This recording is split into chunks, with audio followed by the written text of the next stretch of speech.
Hi friends, Swami Vivekananda చెప్పిన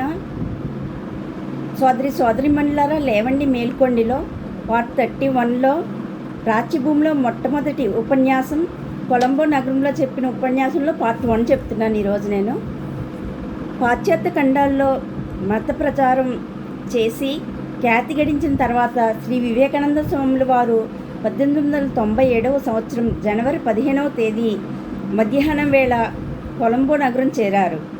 ఆ సందర్భంగా ఆ నగర హిందువులు శ్రీవారికి ఘనమైన స్వాగతం ఇచ్చారు. ఈ సందర్భంలో ఈ క్రింది స్వాగత పత్రం శ్రీవారికి అర్పించారు. శ్రీమత్ వివేకానంద స్వాముల వారికి పూజ్య స్వామీజీ, ఈ కొలంబో నగర హిందువులు బహిరంగ సభలో చేసిన తీర్మానాన్ని అనుసరించి మీకు హృదయపూర్వకంగా ఈ ద్వీపంలో ఇస్తున్నాం. పాశ్చాత్య దేశాల్లో గొప్ప ప్రచారం చేసి స్వదేశానికి తిరిగి వస్తున్న సమయంలో మీకు స్వాగతం ఇవ్వడంలో మొదటి వారం కావడం మాకు గొప్ప గౌరవంగా భావిస్తున్నాం. ఈ పాశ్చాత్య కార్యం ఈశ్వర అనుగ్రహం వల్ల ఎలా విజయవంతమైందో మేము ఆనందంతో కృతజ్ఞతతో కనిపెట్టి చూసాం. సమస్త మత సంప్రదాయాలకు సామరస్యాన్ని సమకూరుస్తూ ప్రతి జీవికి వాని అవసరాలను బట్టి ఆధ్యాత్మిక ఆహారం పెడుతూ వాత్సల్యపూర్వకంగా భగవంతుని సమీపానికి నడిపేటువంటి విస్తృత హిందూ విశ్వ మతాదర్శాన్ని యూరప్, అమెరికా ఖండాల వారికి ప్రకటించి తెలిపారు. చాలా ప్రాచీన కాలం నుండి ఋషి పరంపరలు వారి పావన పదస్పర్శతో భారత భూమిని పవిత్రం చేశారు. వాళ్ళు తమ దర్శనం చేత, ప్రబోధం చేత సమస్త దశల్లో భారత భూమిని లోకానికి జ్ఞానదాయినిగా చేశారు. ఆ గురు పరంపర నుండి ప్రసరించిన ప్రభావం వల్ల భారత ధరిత్రి విశ్వజ్యోతి అయింది. ఆ మహనీయులు ఉపదేశించిన సత్యధర్మాన్ని, మోక్ష మార్గాన్ని మీరు ప్రచారం చేశారు. శ్రీ శ్రీ శ్రీ రామకృష్ణ పరమహంస దేవుని లాంటి సద్గురుని దివ్యావేశం మూలంగా, స్వార్థ త్యాగం వల్ల కలిగిన మహోత్సాహం వల్ల, ప్రబోధం వల్ల పాశ్చాత్య జాతులు భారతదేశపు ఆధ్యాత్మిక ప్రతిభతో అనుసంధానాన్ని పొందగలిగిన అమూల్య వరప్రసాదానికి పాత్రులు కాగలిగారు. మన దేశీయుల్లో పాశ్చాత్య నాగరికత మోహంలో పడి తేరుకున్న ఎంతోమంది మన ప్రాచీన సాంప్రదాయాల మహిమను గ్రహించరు. మహనీయమైన మీ కృషి వల్ల, మార్గదర్శకత్వం వల్ల మానవజాతిని తీర్చరాని కృతజ్ఞతాబద్ధలను చేశారు. మన మాతృభూమిని అపూర్వ తేజో విరాజమానంగా చేశారు. భగవత్ అనుగ్రహం వల్ల మీరు ఇలాగే శ్రేయస్సులు పొందుతూ మీరు పూనిన మహోద్యమాన్ని కొనసాగించగలుగుదురుగాక అని ప్రార్థిస్తున్నాము. ఇట్లు మీ కృపాపాత్రమైన కొలంబో హిందూ సంఘం పక్షాన పి. కుమారస్వామి, సింహళ శాసనసభ్యుడు, సమావేశ అధ్యక్షుడు ఏ. కులవీరసింహము, కార్యదర్శి, కొలంబో, జనవరి 1897. శ్రీ స్వాముల వారు తమకు అర్పించిన ఈ స్వాగతం గురించి సంతోషాన్ని వెలిబుచ్చుతూ సంగ్రహంగా ప్రత్యుత్తరం ఇచ్చారు. నాటి ఉత్సాహమంతా ఒక రాజకీయ పరిజ్ఞాతను కానీ, ఒక మహాయుద్ధవీరుని కానీ, ఒకటి కోటీశ్వరుని కానీ గుర్తించడానికి గాక బిచ్చమెత్తుకునే ఒక సన్యాసిని గౌరవించడం కోసం కాబట్టి, అది హిందువుల మనసులో మతం పట్ల ఎలాంటి ఆదరణ ఉందో తెలుపుతోందని చాటడానికి శ్రీవారు ఈ అవకాశాన్ని వినియోగించుకున్నారు. హిందూ జాతి సజీవమై నిలిచి ఉండగోరితే ఆ జాతి జీవనానికి మతం బ్రహ్మాండండమై నిలవడం ఎంతో అవసరమని నొక్కి చెప్పారు. తాము అందుకున్న స్వాగతానికి వ్యక్తిగతంగా తమ అర్హతలు ఏమీ లేదని, అది ఒక ఆదర్శం ప్రతిమన్నన చూపడమే అని గ్రహించాలని చెప్పారు.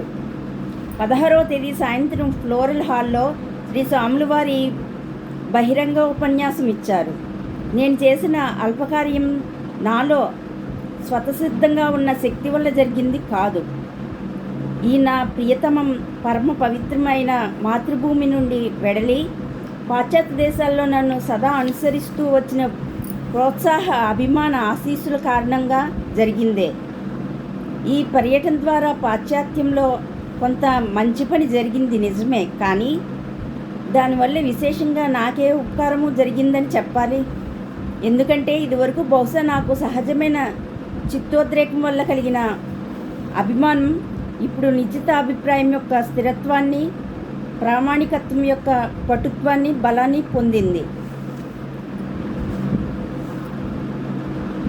గౌరవనీయుడైన ఈ అధ్యక్షుడు చెప్పినట్లే ప్రతి హైందువుడిగా భావించే విధంగా ఈ దేశం కర్మక్షేత్రం, పుణ్యభూమి అని పూర్వం నుండి నేను కూడా భావిస్తున్నాను. ఈనాడు ఇక్కడ నిలిచి ఆ మాట ఎంతో నిజమని యథార్థమైన నిశ్చితాభిప్రాయంతో, దృఢ విశ్వాసంతో చాటుతున్నాను. ధన్య పుణ్యభూమి అని పిలవడానికి అర్హత ఉన్న దేశం ఏదైనా భూలోకంలో ఉంటే భగవత్ సాక్షాత్యాన్ని పొందడానికే యాత్రలు చేస్తూ ఆ పరమపదాన్ని పొందే సమయంలో ప్రతి జీవాత్మ విధిగా చేరవలసిన స్థలం భూమిలో ఎక్కడైనా ఉంటే మానవ సంఘం సాధుశీలాన్ని, ఔదర్యాన్ని, పవిత్రతను, శాంతి జీవనాన్ని అలవర్చుకోవడంలో పరమోన్నత మార్గాన్ని అందుకోజాలిన దివ్యక్షేత్రం ఎక్కడైనా ఉంటే హృదయ పరిశీలనాన్ని పురికొల్పి సమున్నత ఆధ్యాత్మిక పీఠపై చేర్చి మేలిమి సీమ ఎక్కడైనా ఉంటే అది మన భారతదేశమే. అంతేకాదు, అన్నిటికంటే దివ్య దృష్టిని, ఆధ్యాత్మిక సిద్ధిని ప్రసాదించే పుణ్యతీర్థం ఈ భారతదేశమేనని అనక తప్పదు. ఇక్కడ అత్యంత పురాణ కాలం నుండి మహామతకర్తలు బయలుదేరారు. ఎన్నోసార్లు వారు ఈ భూలోకాన్నంతా వినిర్మలం, శాశ్వతమైన ఆధ్యాత్మిక ధర్మ ప్రవాహ జలాలతో నింపి పవిత్రీకరించారు. తూర్పు, పడమర, ఉత్తరం, దక్షిణం ప్రపంచం మొత్తాన్ని ముంచేసిన వేదాంత సాగర తరంగ రాశి ఈ దేశం నుండే వెలువడుతుంది. భౌతిక విముఖం అయిన నేటి ప్రాపంచిక నాగరికతను మళ్ళీ ఈశ్వరోన్ముఖం కావించనున్న ఆధ్యాత్మిక మహాప్రవాహం ఇక్కడి నుండే ఉద్భవం కావాల్సి ఉంది. ఇతర దేశాల్లో వేల కొద్దీ మానవ హృదయాలను కాల్చి నాశనం చేస్తున్న జడవాద భీకర జ్వాలలను చల్లార్చవలసిన జీవసముద్రం ఇక్కడే ఉంది. మిత్రులారా, నా మాట నమ్మండి, ఇది జరిగి తీరుతుంది. ఇదంతా నేను స్పష్టంగా గ్రహించాను. మీలో వివిధ జాతి చరిత్రలను చదివిన వారు కూడా ఈ విషయాన్ని గ్రహించే ఉంటారు. ఈ ఉపకారానికై లోకం మన మాతృభూమికి చాలా రుణపడి ఉంది. వేరువేరుగా ఒక్కొక్క దేశాన్ని తీసుకుని విచారిస్తే లోకం ఈ క్షమస్వరూపుడైన హిందువుకు రుణపడి ఉన్నంతగా మరే జాతికి రుణపడి ఉండలేదు. హైందువుని కోమలత్వాన్ని దోషంగా భావించి కొన్ని సమయాల్లో హేళన చేయడమూ ఉంది.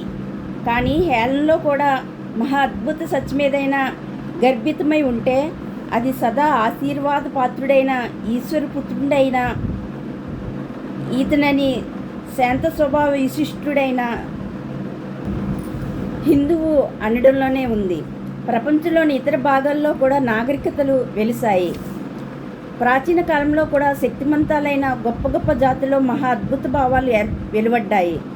నాడు నేడు కూడా అద్భుత భావరాశి ఒక జాతి నుండి మరొక జాతికి ప్రసరించే ఉంది. పురాతన కాలాల్లోనూ ఈ రోజుల్లో కూడా పరదేశాలపై దాడులు వెడలే బలవంతాలైన జాతుల మహాధర్మాలు, దివ్య మహిమల మొలకలను దూర ప్రదేశాల్లో నాటుతూ వచ్చిన మాట వాస్తవమే. కానీ ప్రియమిత్రులారా, నా మాటలు గుర్తుంచుకోండి. ఈ ప్రపంచమంతా యుద్ధబేరుల ఘోషతోనూ యుద్ధపట వ్యూహాల అట్టహాసాలతోనూ సాగింది. ప్రతి ధర్మభావం నెత్తుటి వెల్లుల్లో ముంచబడింది. ప్రతి దివ్య సంకల్పం లక్షల కొద్దీ సోదరుల రక్త ప్రవాహాలపై తేలియాడుతూ నడిచింది. ప్రతి మహావాక్కు కోట్లాది కొలది ప్రజల ఆర్తనాదాలు, పసిబిడ్డల ఏడుపులు, వితంతువుల కన్నీటి వెల్లువలను వెల్లడించింది. దాదాపుగా ఇతర జాతుల ధర్మ ప్రసారమంతా ఇలాగే జరిగింది. కానీ భారత భూమి యుగయుగాల నుండి శాంతిమయ జీవనాన్ని సాగిస్తోంది. గ్రీకు దేశం తలెత్తడానికి ముందే, రోమ్ నగరం ఊహక్షేత్రంలో పొడచూపడానికి ముందే నేటి యూరప్ జాతుల పూర్వపురుషులు శరీరమంతా పచ్చలు పొడిపించుకొని అడవుల్లో తిరుగుతున్న కాలంలోనే ఈ భారతదేశం నుండి ధర్మ ప్రచారాలు సాగాయి. అంతకు పూర్వం నుండి, అంటే చారిత్రక గ్రంథ యోచనే లేని కాలం నుండి దురవగాహనమైన ప్రాచీన అంధకారంలోనికి పురాణ గాథలు తొలగించడానికి సాహసించలేని కాలం నుండి నేటి వరకు దివ్యభావ పరంపరలెన్నో ఈ దేశం నుండి ప్రచారమై వెలువడినాయి. కానీ ప్రతి పలుకుకు ముందు శాంతి వెనుక దేవుని సహచరులుగా ప్రవర్తిల్లాయి. ప్రపంచంలోని అన్ని జాతుల్లోనూ మనం మాత్రం ఎప్పుడూ పరుల మీదకి దాడి వెడలి ఎరుగం. అలాంటి మహాభాగ్యం ఉండడం వల్లే మనం సజీవులమై ఉన్నాము. గ్రీసు దేశ సేనాదళాల దాడి వల్ల భూమి వణికిపోయిన కాలం ఉంది. ఆ పురాతన గ్రీకుల సామ్రాజ్యం అలాంటి వీరభూమి నేడు నామరూపాలు లేకుండా తుడిచిపెట్టుకుని పోయింది. చివరికి దాన్ని గూర్చి చెప్పుకోవడానికి నేటికి ఒక పిట్ట కథ కూడా మిగలలేదు. భూలోకంలో కొంచెం పచ్చపచ్చగా ఉన్న ప్రాంతమై అంతా రోమన్ జెండా ఎగిరిన కాలం ఉంది. చతుస్సముద్ర పర్యంతం వారు తమ కబంధ హస్తాలు చాచారు. వారి అధికార దుర్మాదాంధత మానవజాతి శిరస్సుపై తాండవమాడింది. కానీ ఒకప్పుడు రాజప్రసాదాలతో కళకళలాడిన క్యాపిటోలిన్ పర్వతం ఇప్పుడు జాడ తెలియకుండా పాడుపడి ఉంది. వారి సీజర్ బిరుదాంకిత ప్రభువులు రాజ్యమేలిన చోట్ల సాలెపురుగులు బూజు పెట్టి గూళ్ళు అల్లుతున్నాయి.